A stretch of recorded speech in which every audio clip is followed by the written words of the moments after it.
All right. Welcome back to Geek Corner. That's by the Coach Steve Show podcast. I think that's a better way to maybe say it. Logan is back. We got to figure out how that's got to be is it Geek Corner presented by Coach Steve podcast, or is it the Coach Steve podcast presents Geek Corner, or I don't know. I sponsored by I should have said this before we recorded. Insert sponsor's name. We've been doing this for a while. We got to figure out the actual verbiage on this. Yeah, Coach had sent me a message saying just make a whole nother YouTube thing and make another podcast. And I said, well, I could, but schedules have to align. I mean, you can do multiple feeds, but yeah, again, if it's just when I'm on, is that what Geek Corner is? I mean, I know you've done a lot of, solo stuff where you've talked about I know you did a whole solo thing about Spider-Man and all that stuff. So would that be considered part of the Geek Corner thing? I don't know. I need your permission. You're the entertainment expert. You don't need my permission to do anything. This is your show. I'm just here for the fun of it. But yes, I think it should be Geek Corner presented by the Coach Steve Show and Logan's permission. It's going to be a long Geek Corner featuring Coach Steve and Logan. I don't know, something. We'll work that out. How are you, man? I'm good. Yeah. No basketball since Wednesday. Is that previously like scheduled that way, or did you have issues to shut down? We've only had one issue. Another team had a COVID. I don't know if outbreak's the right word. They just had throughout all their athletics. Yeah. And we didn't play them. That's the only time. We have not had a problem. Believe it or not, some kids and other sports programs are just getting the flu. They're not getting anything else. So yeah, which is nice to hear, because when you hear kids are out, but yeah, that was planned. We actually almost had the whole week off. We had our Christmas tournament for sophomores the week before, but then a team wanted to play us, so we just scheduled it on a Wednesday. We were like, sure, we'll play you. Yeah, that was scheduled. Just been watching football. How's life with you? I know you went home. I went home, but I was only there for yeah. It's been a crazy couple weeks. Everything was super busy leading up to Christmas. We stayed up here for Christmas Eve and Christmas Day, and we did stuff with Allison's family. So we hosted her family on Christmas Eve, and then hosted some people Christmas morning, her parents, and then Christmas night we were at her grandmother's. And then we made the drive down to Oakwood the day after Christmas and did a full day of Christmas with my family. And then I stayed down there for like the next 4 days and did literally nothing. And it was wonderful. Ate a lot, and watched some TV, watching football, watched some movies. Was planning to go to an Illinois basketball game. I hadn't bought the tickets yet, but I didn't know if I was going to be there that night, but like I was going to buy tickets and go to that game that ended up ultimately getting canceled. But yeah, it was good. So I'd seen Spider-Man and I watched Hawkeye and everything. I knew we wanted to do this, but yeah, it's just been a crazy few weeks. So back now in South Bend in my home office, and ready to go back to work this week. Unfortunately, I took the week off. So that was nice to not have to worry about that stuff. And now it's the absolute scariest of Sunday scaries today. So I thought about taking tomorrow off. I just need one more. Allison has it off. Her office is closed tomorrow. So she gets that, but I'm not going to take another day off. So it's just been a crazy time trying to get to as many movies as possible. I'm over 50 for 2021 movies. By this point last year, I had hit, even in a pandemic year, I'd hit like 70 or something like that. So I'm really behind.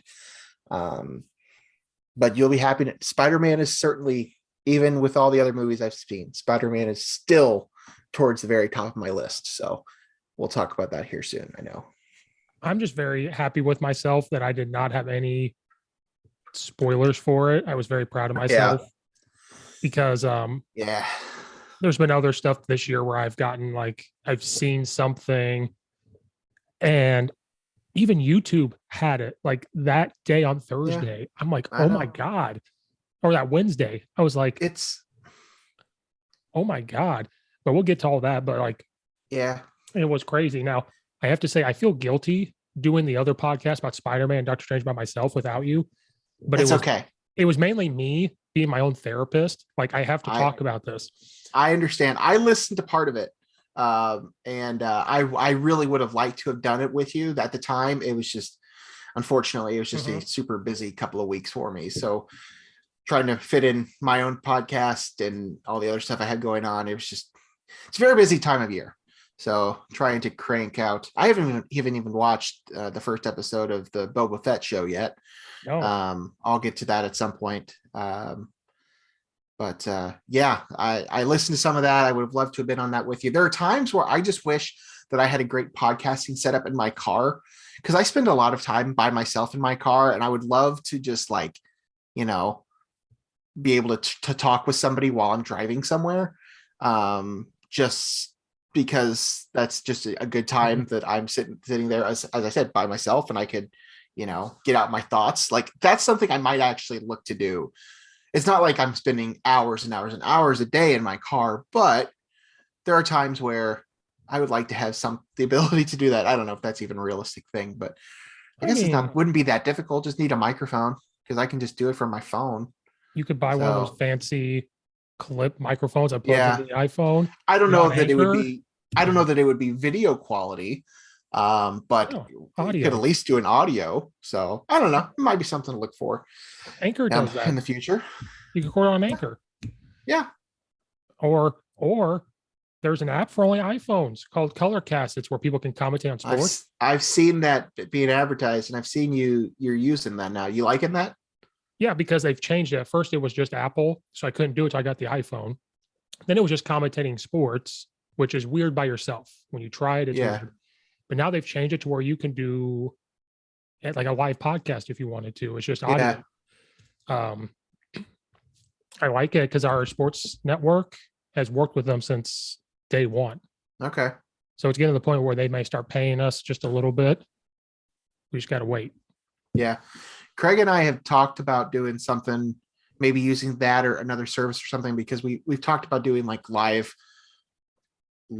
broadcasts, live streams during like Illinois basketball games or something like that. So we've talked about using either that type of a service or whatever. Just trying to figure out, the best way for us to do that based on the technology that we have, mainly the technology that I have, because as you are aware, I use an iPad to do these shows, which works really fine when you're using Zoom, but some of these other software programs that I know some people use, like yourself, doesn't really work with that. So I'm trying to, figure out the best method for that. I did get a new computer over the holiday, so that was really cool. I will say though that this MacBook Air, as great as the computer as it is, and I was warned of this ahead of time, but the camera on it is not good. It is a awful quality. Not that it's really that important when you're doing a show like this. It's mainly audio, but like the camera quality on this iPad is incredible, and like this thing is just, it's not good.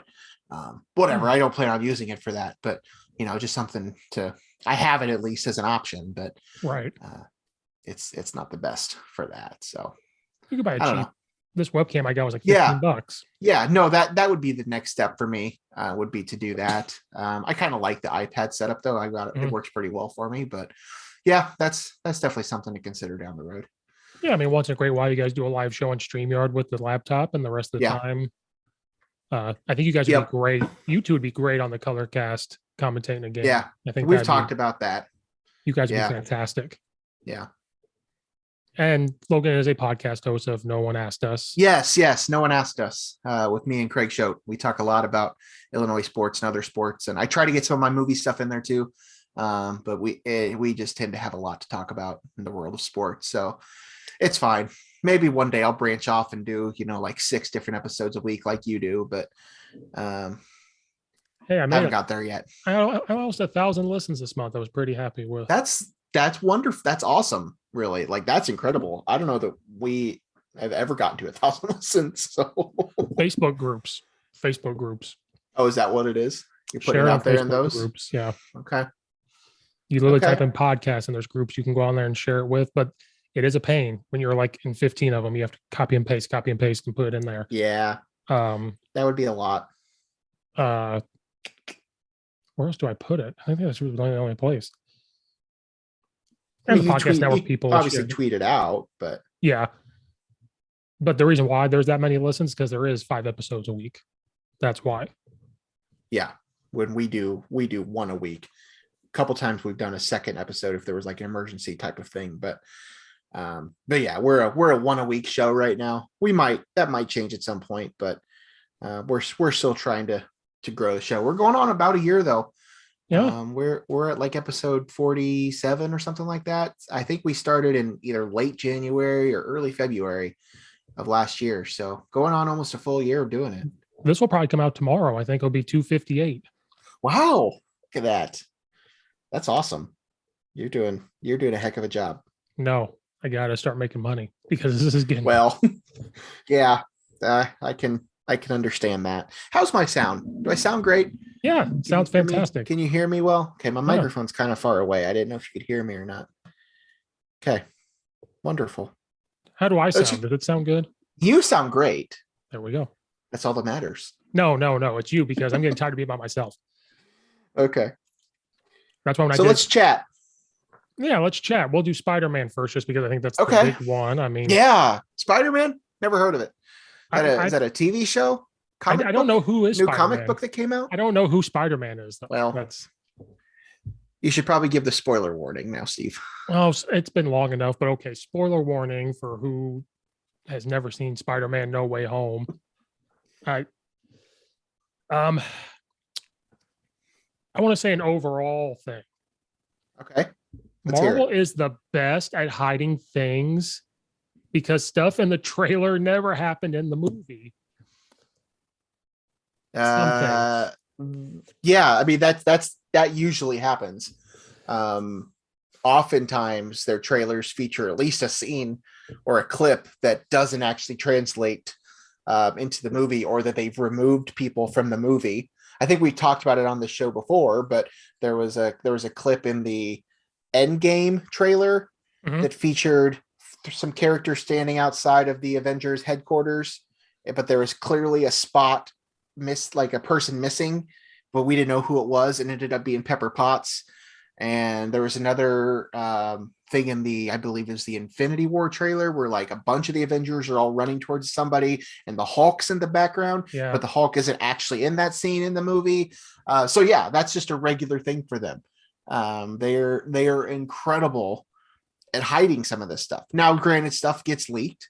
I don't know if you saw the leaked images that were floating around the internet at one point, but stuff is going to get leaked. But for all things considered, they do a pretty damn good job of keeping things out from the public. And Tom Holland's gotten better at not spoiling anything too. Probably she asked this before we record. Do you want to go movie by movie or just talk about the whole movie and we just random? Whatever. Because that episode I did by myself, I have it typed, Logan, literally from what happened all the way down. Because I've seen it twice. I have seen it twice. I was able to really look at it. Can I just say that I've only been in a theater one other time that the theater has erupted, and that was Endgame. Endgame, yeah. This one, it erupted 3 or 4 times. Just erupted. And I will say the third time, a woman said, "Shut the hell up," because she couldn't stand it no more. I was like, oh my God. Yikes. But I will say, you're the movie expert. That is an awesome thing to be a part of a theater that just erupts. Yeah. And I loved it. And then when I went and saw it the second time, it still erupted the same. Because I saw it opening night just like you did. It erupted. I saw it on that Saturday or that Sunday. It still erupted. Yeah. And one thing I want to say, I'm going to jump ahead. Don't leave the theater when a Marvel movie's over. The amount of people that left. No. The amount of people that left, I'm like, what are you doing? Especially the second time I saw people leaving. I actually had to say, hey guys, wait, you have to wait. Then they saw the first one. I said, no, you have to wait for the next one. I liked how it started. I loved how this movie started because of the pace. And I listened to some people talk about that. They loved the pace of how quick, he had to escape the people, how it literally picked up right where Far From Home left off. I absolutely loved it. I don't know if you thought it was too like boom, boom, boom. I loved it. It was kind of like Infinity War where it immediately picks up. It starts hot and heavy with Thanos coming in. This one, he has to swing through. He's got to get away from everybody. I loved how it just was like immediate. I don't know if you thought that, because some people thought it was too much. They're like, no, I was fine with it. I had no issues with that. Some of the issues that I did have with the movie were in the first 20, 30 minutes. But I don't think it was really the pacing. I really thought that was really well done. We're in the third of these movies now. We don't need setup. We don't need any more origin stories. They just went straight into it. They let us know where we were in terms of time, that we're picking up right after the second one, and they just went straight into it. I really like that. I think that was a strong way to do it. They had a lot to cover in this movie. They had a lot of characters to bring in. Granted, they didn't really have to introduce any characters, which was a benefit to them. Usually in these movies, you're introducing a new villain or a new side character, whatever. Wasn't the case here. They gave us a reintroduction, maybe, of some characters, but there was no introducing of anybody. So that they were able to just go straight into everything and let us know this is the setup, this is the premise, this is how this is going to go. And they just went for it. And I thought that was really well done. I agree. I'm gonna take a swing at some of your problems with it, because I might have had the same problems. Okay. Well, first of all, when spoilers, this is all spoilers. When you have Mr. Daredevil himself pop in. Yep, Matt Murdock. Now, I will say I have not seen that whole series, but at least I have I haven't either. I have a premise of what he was. Right. After this movie, I went home and started watching it. I was like, I have to. It's a good show. I hadn't watched it the first time. I tried to watch it before this movie came out, because I had heard rumblings that it might happen. I didn't get very far into it before I eventually got to the movie, but it's a really good show. So I would say that I'm enjoying the first season, because I saw bits once in a while. I've seen episodes. Yeah. I know the premise, because spoilers, you probably should know something else about that show for Hawkeye. I'm just saying. So I knew, but I went back and watched it. But anyway, that one I liked. The only part I didn't like was how short he was in there for. But you're right. They wouldn't have to reintroduce him. But I also think they're just setting it up for something, which was fine. But at the time, the first time I saw it, I was like, why was he only there for 2 minutes? Yeah. I didn't like that there was no court scene. Like, all of a sudden his legal problems were gone. Yep. Now, again, this is a 2.5 hour movie. Right. And I heard there was a scene for that and they cut it. So that was a problem I had with the beginning.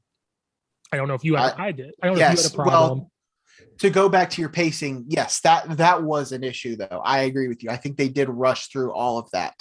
I agree. I thought the pacing at the very beginning was strong to go into it, but then my issue was the pacing after that, with the Charlie Cox thing, with the court. Yes, they rushed through the legal issues. And then I'll just kind of give you the next issue. They just rushed through the whole thing there. My biggest issue with the movie was the setup. Like, Doctor Strange just kind of lets this happen. I just don't understand that part of it. It seems to me, and I've heard other people talk about this too, so this is not totally an original thought, but this is similar to my thought on it. I felt like they knew where they wanted this movie to go, but they weren't sure exactly how to get there. So they kind of just made it up along the way. And I just thought the setup for this is, I was fine with, the whole, I don't want to be known. I don't want everybody to know that I'm Spider-Man thing. He goes to Doctor Strange for help. I don't mind that. But everything that happens after that, from trying to convince Doctor Strange to do this, and then for Doctor Strange to go along with it, I thought was strange, no pun intended.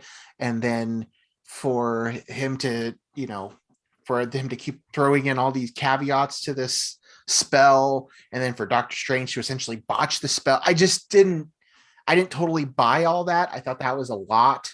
I just thought they kind of rushed through that part. So that for me was like the biggest issue I had. Yeah. Now, again, I don't know if that has anything to do with it. There was a report that the Doctor Strange movie was supposed to come out before Spider-Man.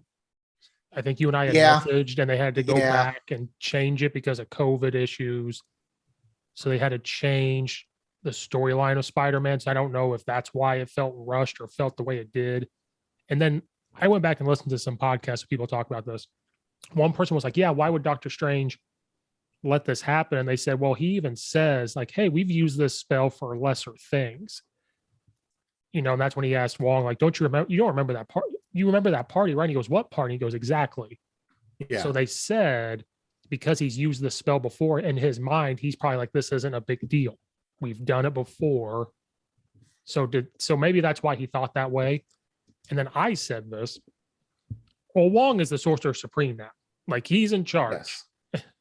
Does that bother Strange a little bit? And that's why he wants to do something like that? Does it bother him? And then I said this before.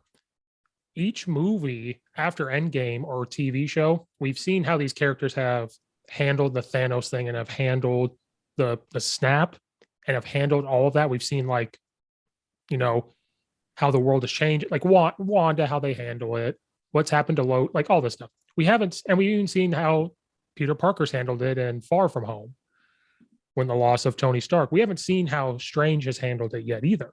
So that's why I don't know, is he just not thinking clearly because of how he's handling it? Because he knew Tony was going to die. He was gone for 5 years. So we don't know. That's way overthinking it, but we don't know. But I do agree, like that part of it, and then like how easy the spell was botched, I guess. Yep.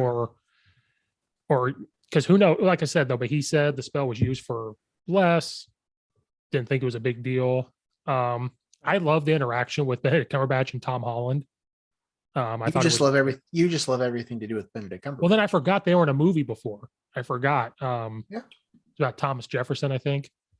Yep. They were in a movie. Yes, I love anything Benedict Cumberbatch. I have to watch his movie on Netflix. I haven't watched it yet. I haven't watched that one either. It looks good. I will. It's definitely on my list. I just haven't got to it. The year of the dog? Nope, the dog. The Power of the Dog, I think. Power of the Dog. Yes. Sorry. I think that's what it's called. But yes, that part of it, yes. I do like, though, how he got to Doctor Strange, because in the trailer it showed us that he was asking Strange to make that spell right away. So that's where the Mephisto things were coming in of like, why would he just agree to do that? I like the setup of Peter is always thinking of others. So he goes to Strange and just is like, can you just help my friends? Don't help me, but help them. Yeah. I do like that part of it, but I do agree the setup of the whole spell, whatever. I was the only one laughing when he was like, you didn't call them. You asked me to come here and you didn't call the college. I'm like the only one laughing. I laughed. Everybody around me was just like, I enjoyed that. So I do agree with that. What did you think? We finally get this. We saw Otto Octavius pop up when he was on the bridge. I'm like, it's going to happen, but I don't know how. Once I saw the interaction with Peter Parker and Strange and how it didn't match up with the trailer, I said, okay, it means nothing now. So I'm going to be totally surprised at whatever happens. And I loved it. Looks better. Yeah. He looks like the comic book version. He doesn't have the curly hair. Yeah. Absolutely loved it. What'd you think of the Bluetooth at the end there where he got to take over? I love that. Yes, that was cool. No, that whole thing was great. I mean, reintroducing him primarily. I thought that was awesome. That was a great. I would rather just, me personally, I would rather just not see trailers. I think I know so much going into these movies anymore. I just think it takes some of it away. Now, granted, they did keep a lot of it from us. I didn't know the entire movie just by the trailers, but as soon as we got to that scene on the highway, I knew exactly what was happening. I knew this is where we're going to see Octavius, and whatever happens after that, I don't know necessarily, but like as soon as we saw that, I'm like, oh, okay, this is where this happens. So because he was in that suit that we saw him in the trailer, Yeah. And so, I mean, I was expecting that to happen. But I thought he was great. Getting Alfred Molina back was wonderful. I thought he was a great addition to this movie. Loved it. Loved it. Did you think that fight scene was really incredible? Because a lot of podcasts I listened to, they said they loved that fight scene. It was better than the fight scenes they had in Spider-Man 2, like the original. That could be. Just because of CGI, like CGI is better than it was. Yeah, everything is improved. I was trying to go back and rewatch the other Spider-Man movies too, before this, and I watched the first one. I didn't make it through all the second one, but my takeaway from rewatching the first Spider-Man, Tobey Maguire Spider-Man movie, are you familiar with the movie Jingle All the Way, Steve? I am familiar. The action scenes, because Jingle All the Way is a personal favorite of mine around the holidays. Jingle All the Way, or Spider-Man, the action scenes reminded me of the action scenes in Jingle All the Way. It was odd. Jingle All the Way is older. It's a few years older than Spider-Man, but you can tell it's very similar technology and how they do a lot of this stuff. Just seeing the goblin fly in there but yeah, so yes, after however many years it's been since those almost 20 years or whatever since those movies came out, the technology is going to be quite improved, and that was obvious. So yeah, it definitely looked a lot cleaner. The action scenes, I don't think the action scenes are the things that hold up the most from those first two Tobey Maguire movies, especially. I think those are both regarded as two of the best superhero movies in general we've probably ever had. And so no, the action sequences aren't the things that are going to hold up that well 20 years later. But so yeah, they definitely looked a lot better in this one for sure. I would agree. Yeah, because I listened to a podcast between seeing it the first time and the second time, and they were just so that way I did it. So that way when I heard what other people saw, I could go back and see what they're seeing. And that's one of the things they talked about. So when I rewatched it, I said, yeah, this is great. And then I love how that fight scene happens. He takes control, which I think is hilarious. Peter Parker's in wrinkly clothes. Love it. That was cool. I love how they're still keeping it with the Tobey Maguire vibe of like, they have no money. Like this is all they have. And yeah, especially after seeing Spider-Man and you go back and rewatch the old ones, they're on TV for like the entire weekend. Yeah. Watching it. And then I love how the vibe you got when you saw the pumpkin bomb roll in and Green Goblin comes in, but I love how they didn't go straight to fighting him. Like immediately it goes, that would have been too much. Like you said, the fight sequences back then weren't the thing. Today they can go on too long. Marvel is known for going on way too long in some of this. I loved how each fight scene we got was not too long up until near the end. That, they're not too long. I forgot one thing. When the spell botched, it was total Loki vibes. Am I correct in saying that? It just felt like the color. Yeah. It looked like Loki at the end. I could see that. And we'll get to that later because I have a whole nother thing with Loki later on. Again, I loved Octavius and Doctor Strange interaction. Too arrogant got. That's another thing we forget. Go back and rewatch the original Doctor Strange. He's arrogant. He is Tony Stark. He can be. Correct. And you can tell when he's mad at people. That's another thing I realized. He'll call people by their last name when he's mad at them or doesn't like them. If you realize that. When he was around Stark, he just said Stark. Up until he knew Tony was going to die, he said Tony. Peter, like when he saw Peter, he calls him Peter until he pisses him off and he just starts calling him Parker. He won't call him by your first name if he doesn't like him. That's a tell I figured out. Just so you know. If you That makes sense. So I had Loki vibes. I didn't know if I was the only one. I love that interaction. Then I love, again, the trailer changed it. They bring in Ned and MJ and where he was like, Scooby-Doo this crap. And it's really like, Scooby-Doo this shit. And I started. Well, yeah, they're not going to put shit in trailer. I know, but I loved it. I loved how that was set up. Yes. I love how she kind of told him off. Loved it. This is your fault. And the look he gives, I just was like, ooh, yeah. There's a lot of sass there. A lot of sass. I love the interaction with all three of those characters, Ned, Tom Holland and all them. And I love the interaction. They got great chemistry. All three of them do. Yes. I've watched a lot of their like press junket interview type things where they're all three together, doing things for whatever the, media outlet is. And they're just a fun group. Just to listen, just to watch the three of them interact. You can tell they really enjoy each other, really enjoy each other's company. They've been doing this for a while now. It's really fun to watch the three of them, and on screen, they're incredible. They work really well together as a group. I love the lizard. He just pops in there. I just kind of wish we would have saw Strange get him. We just kind of have to assume what happened. Yeah, he if I remember right, he didn't really have much of a role in his movie.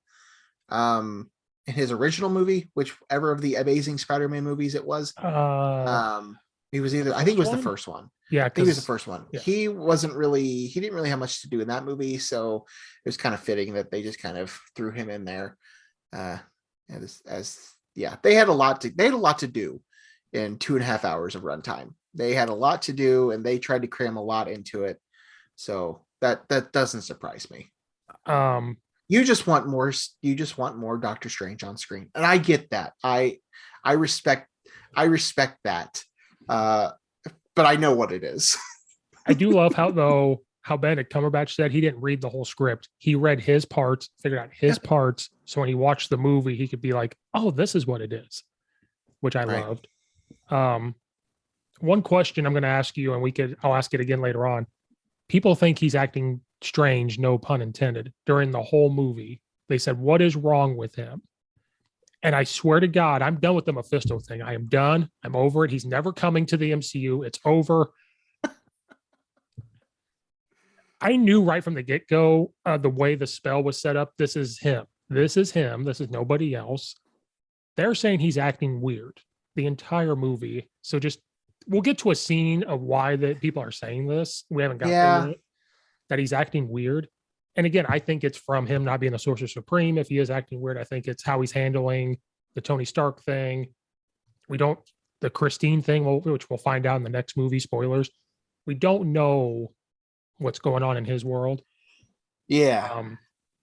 And then we get the black outfit Spider-Man, which was great, just inside out. Yeah, I thought there was going to be more to that. I thought Doctor Strange made it like the whole time. Yeah, I thought there was going to be more to the story of that suit, but it was just, no, it's just my suit inside out.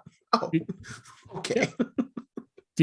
Some people had a problem with how Jamie Foxx looked in this because he looked different, not the color, but just he's not the nerd looking person like he was in the Amazing Spider-Man 2, I think. Yes. Did you have a problem with it? And then they also said he was funny, and he's not that funny in Amazing Spider-Man 2. And I said, some things in movies you just have to accept. There's no rhyme or reason. I had no problem with him being different. I didn't really have much of a problem with it, but that was, I would guess, 100% Jamie Foxx. Basically saying, if I'm going to be in this movie, this is what we're going to do. Yeah. If I'm not going to be the primary person in this movie, these are the rules we're going to follow. I'm going to look cooler. I'm going to look better. I'm going to look cooler. I'm not going to be a geek. I want it to be different, because if you ask, I don't think that I had an issue with it. But I don't know that I'm not sure how it makes sense with the story. Because they're supposed to just be pulling these people straight from their universes as they are. So why did he change when he came over? I don't know. I don't know. There are some things about this movie that, no, it's not perfect. And I'm not going to sit here and try to tell you that Spider-Man Far From Home is a perfect movie, because it is not. No. But that's just one of those things where you just kind of have to accept it for what it is. That was clearly a decision that was made, probably brought on by Jamie Foxx himself, as a stipulation to be in the movie, and they went with it. They just kind of said, all right, whatever, we'll just overlook this part. We'll have some sort of throwaway line in the movie to somewhat explain it, and then people will forget about it. So I didn't have an issue with it, but that was not the cleanest part of the movie, for sure. I mean, because they said he's funnier. I've only seen Amazing Spider-Man 2 once, but I can remember some parts where he's like a nerd, Yeah. falls into the eel tank and all that stuff. But like he's like, I'm just gonna pretend I'm not naked in the woods. Like he's really funny. But you're right. That's probably Yeah. Jamie Foxx saying, "Hey," I think that was just all him and his agent. They put that in the contract because he's training to be Mike Tyson, I think, in a movie. So Makes sense. I think he wants people to know, like, hey, I'm this, I'm that. Yeah. And I like how we'll get to Green Goblin here in a second. I love how they're being pulled from different spots. So like Octavius said he had Spider-Man and his and if you weren't they pulled? Didn't they try to explain that as they were pulled from the moment right before they died? Or something like that? Maybe. I know Electro said he was. He said he had the thing on. He was supposed to be energy and he comes in. So maybe that's a good point because I had forgot when Octavius has Peter in his thing. That was right before he drowned. So that's a good point. Sandman never was close to dying. I feel like that was one of the lines that was something that they mentioned in the movie was that's where these people were pulled from. But again, that's part of the logic that I had some issues with. I just don't. Again, it's a Marvel movie. The last big movie was about time travel. So I can't, sit here and nitpick it for logic reasons necessarily, but I can only give it so much leeway when it comes to the logic behind it. And that, some of the setup for how these characters got here, why they are here, some of that stuff just does not make sense to me personally. Yeah. Does that take it away from the fact that I think it's a great movie? No, it doesn't. But I think it does take it down a little bit, keeps it from being even better than it was. Right, because what Feige say, they had a meeting before these movies were made and stuff, said we have to have set rules of what this multiverse is. We have to set rules on this. Yeah. And I think with the Doctor Strange spell stuff, they do go out on a limb and just kind of go, just accept it the way it is. Like when we get to the end, like how that happened, like we just have to accept how it is. And that's what movies are. That's what, fiction based on, properties like this, like based on fictional things, like you just have to suspend your level of disbelief for a lot of these movies. These are fantasy movies. So you just have to accept a lot of that. But as I said, I can give it so much leeway, but some of it's a little too much in my opinion. Right. And we'll get to one, because I was fine with it in the movie up until a point, which we'll get there when the theater erupted in the next part, but we'll get there because it was everybody that knows Peter Parker Spider-Man is going to show up. That was the whole premise. Like they know Peter Parker is Spider-Man and whatever. I'm just going to say it. William Dafoe stole the movie. He was incredible. I loved how he destroyed the mask right away to kind of prove like, hey, this cheesy mask, I can make the own facial expressions myself. Yep. So I loved how he destroyed it.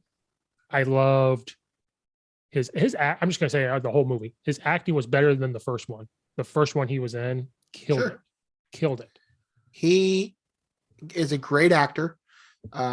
He showed that he has lost nothing off of his fastball. He cemented his Green Goblin honestly as one of the greatest comic book movie villains of all time. I mean, I would, I thought his character was already it would be fairly high up there. The MCU, as great as they are, is not known for creating the greatest villains. So even in their 25 movie history or whatever, there's really only a handful that I would, even put in these discussions. But for him to do what he's done now, 2 movies, 20 odd years apart, it's incredible. It's incredible. I mean, I would put him right up there. He's not Heath Ledger Joker. In my opinion, that's number 1. That's one of one. But that next tier, whoever else is in that tier with him, I couldn't tell you. But he would be in that tier for me personally. I think that, again, a lot of this becomes from the fact that the MCU has been terrible with villains, but he was great. Both him and Molina were great in this movie. But Willem Dafoe was the standout for me in terms of the villains and maybe the whole movie. Yeah, none of them skipped a beat from picking up with their characters. No, none of them, besides Jamie Foxx. But that's Jamie Foxx saying we're going to change it up a bit. Yeah. But the rest didn't skip a beat. Sandman didn't skip a beat. Now I know it wasn't really him there, right? It was just his voice. Whoever plays Sandman, Thomas Hayden Church. I mean, he showed up. It was his body at the end. Someone said that was a clip from the third movie. Like he never was there. That could have been. I don't know. Very possible. I mean, I know that when they did the thing at the end, it was him. That's what I thought too. I have no idea. It could have been. They could have just used his voice or something. Who knows? He's not it's that busy of an actor. I don't know how true it was. I have no idea. Someone I had heard. I don't know. On a podcast, like they just used his voice because it was too expensive to have him there or something. I have no idea. And I'm like, what? I don't know how he would be more expensive than some of these other people, but whatever. I don't know. And William Dafoe did all of his own stunts. Yeah. Which another thing I respect, being 60-some years old. Dude's incredible. He's an incredible actor. He was also in another movie that came out just a few weeks ago called Nightmare Alley with Bradley Cooper. He was great in that movie too. There was just not nearly enough of him. I was kind of surprised. Like I figured he was going to be in way more of this movie because he's a tremendous actor. So yeah, he was great. He was great in the first Spider-Man, and he was great in this. And he's one of the GOATs in my opinion. They're supposed to be making a Boondock Saints 3 now. Like it's been, but like no, Boondock Saints. He was in the first one, and I loved him in the first one. Yeah. Man, I forgot about that movie. Norman Reedus come out and said they're writing it right now. And so he'll bring him back. Norman Reedus is rumored to be the Ghost Rider in the MCU. I don't know about that. We'll see. I kind of want to be Keanu Reeves, but that's just me. That would make more sense. I don't know if that's happening either, but anyway, yes, William Dafoe showed up, loved it. That's when the theater erupted again when they showed his face. That was the only problem. They show him on the bridge, then they show without his face, covering everything up, show the mask, like trying to hide him. I'm like, just show who he is. We all know it's William Dafoe. You're not going to have a different person. Yeah, that was another thing. They want to keep it like secret that it was him. I'm like, just say it. Who cares? Like, we all know he's coming back. The acting was. They tried. Yeah, they tried. The acting with Aunt May was good because he has to play. I love how he can play two different personalities. So when he was playing Osborn, they were talking to Aunt May was great.